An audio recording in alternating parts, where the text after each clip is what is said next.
What's up, everybody? I have had a long couple of nights, okay? I have hardly slept, but I just came here to share my experience over the last few days in the Atlanta protests that I just happened to be in the middle of.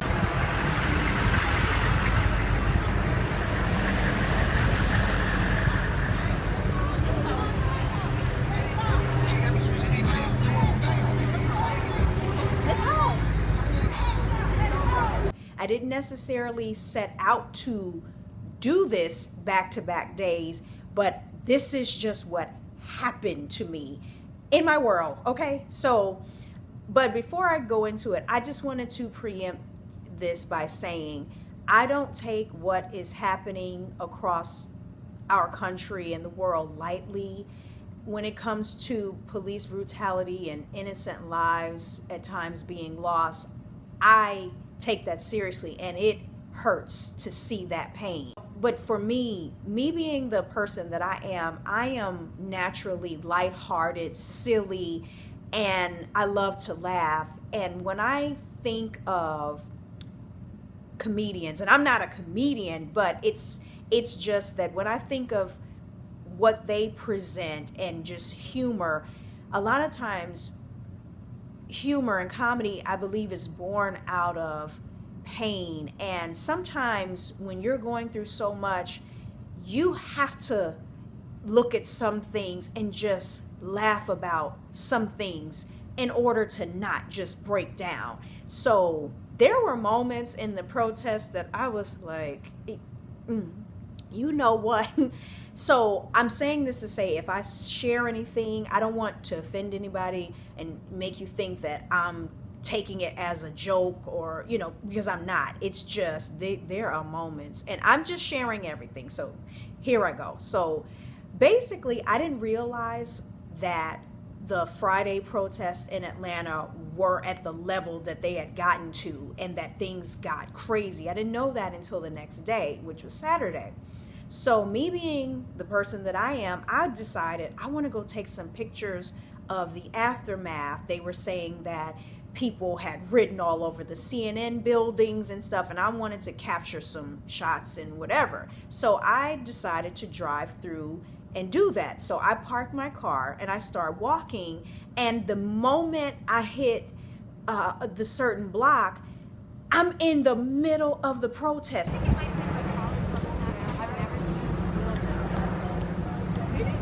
I saw some people yesterday, like, people are everywhere, and I'm like, oh shoot, okay, I'm here.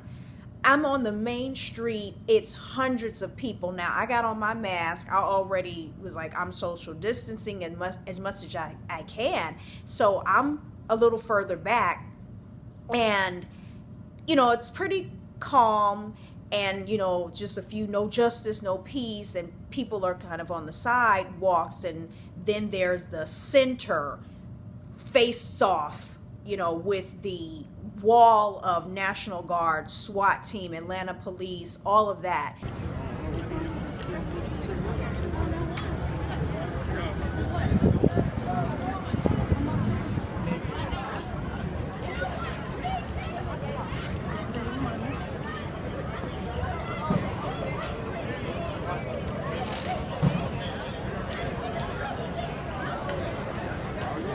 And I had heard that there was like a curfew, that they were going to shut down the protest at about 9 o'clock. And so I'm like, okay, cool. Let me just get in here and see what's happening. I had never really experienced being in the middle of protests before.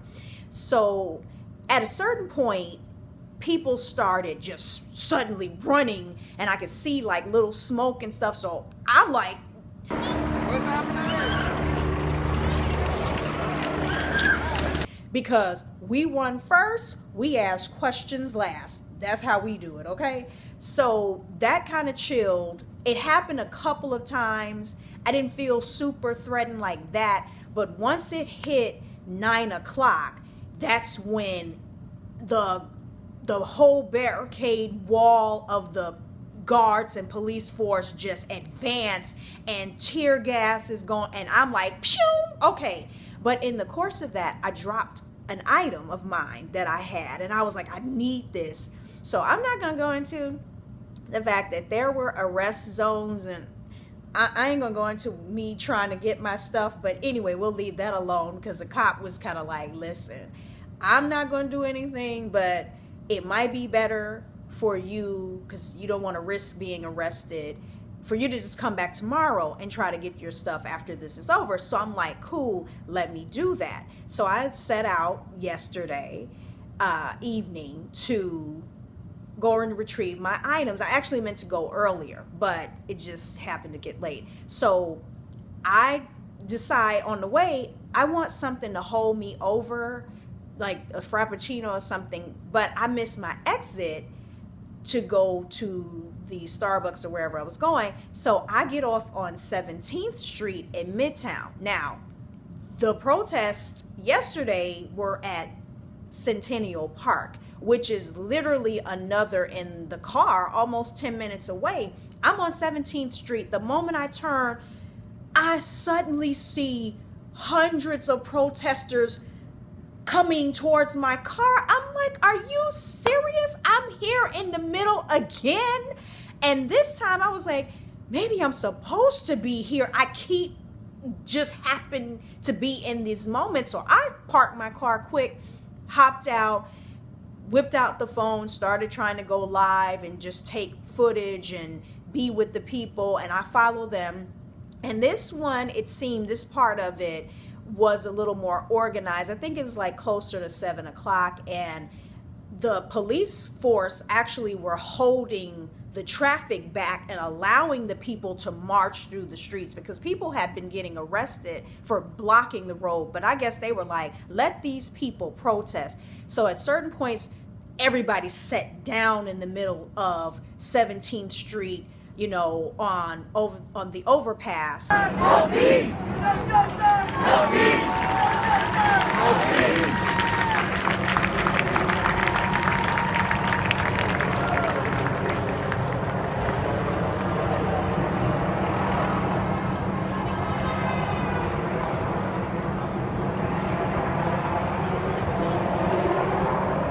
And, you know, so they decide, they do their thing, they're on the megaphones, they get up after a while, and I'm like, good, let me go get my car and just let me go on ahead and go back down to Centennial Park and try to find what I lost, because I was posted up with a guy that sold some stuff down there, and I was like, maybe it's there. I get out, park the car. The moment I go to the same street, boom, I'm in the middle of another group of protesters. It wasn't as big, but they're out there, the whole National Guard, police force, full body shields, everybody is there. And I'm like, I cannot believe this. I'm looking at the choppers in the sky. They're following the walkers that were protesting that I was a part of, and they had made it there. So I took it as an opportunity to go straight to the front lines. I'm face to face like this with the police force, with the full body shields, like.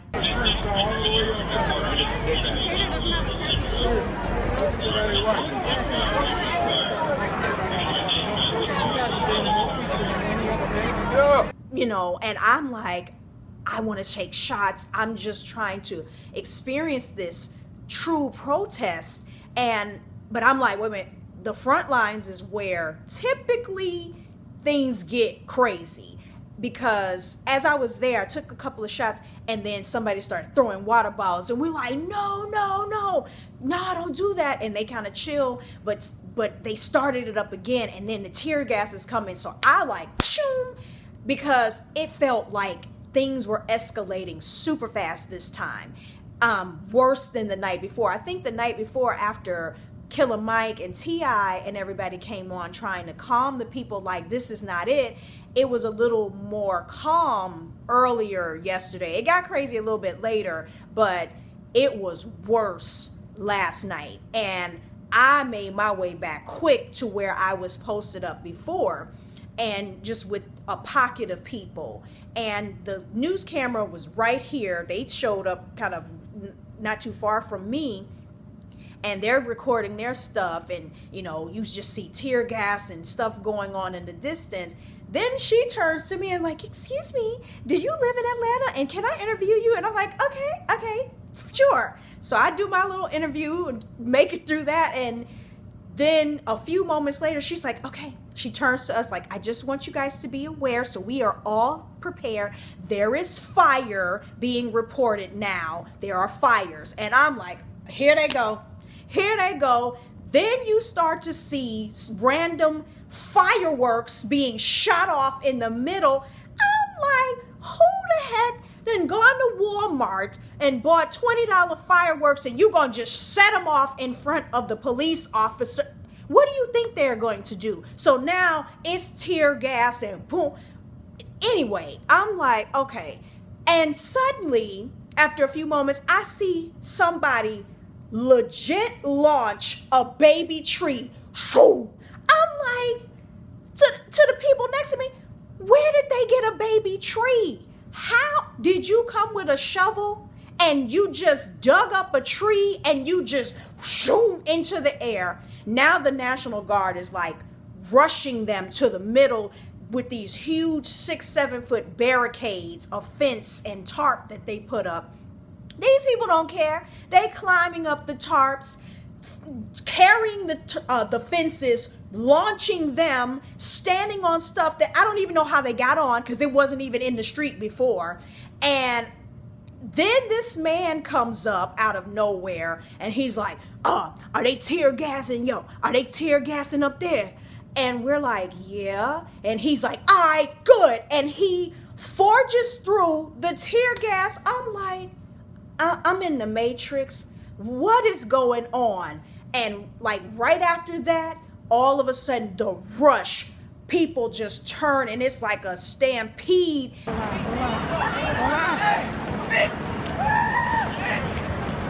And the National Guard and the police are like, so we're like, we got to get out of here because the tear gas is like 20 feet from me. And I'm making a choice. I got to either go on this street or that street. I turn on one street. The moment I turn the corner, I hit a wall of tear gas.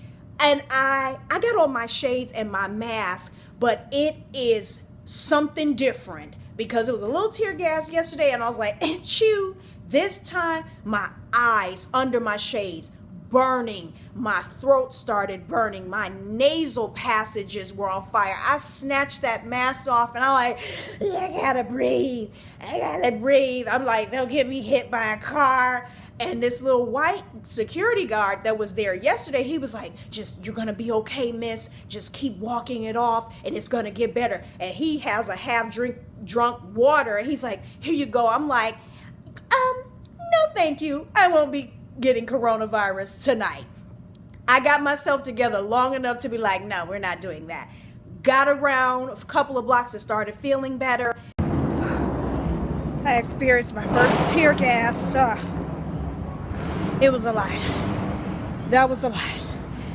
My whole throat, my nose, my nasal passage burning. My eyes, I've never experienced it. And I'm like, okay, let me put my mask back on. I can breathe a little bit better. But then I'm walking like, maybe I was supposed to go through the tear gas for a reason and through this so that I fully understand, and not fully, but at least get to understand some of the parts that people go through. And then my face starts burning and I'm like, snatch, the tear gas is in my mask. It just makes it worse. But I made it, I'm alive, and I just came to share my experience. It looked like it got crazy. I have to watch the news. I don't know what happened. I'm just praying for peace. I know we need change, but we have to be smart. And I just pray for peace in this land and around the world. That's my experience. You guys have a blessed rest of your day. Peace.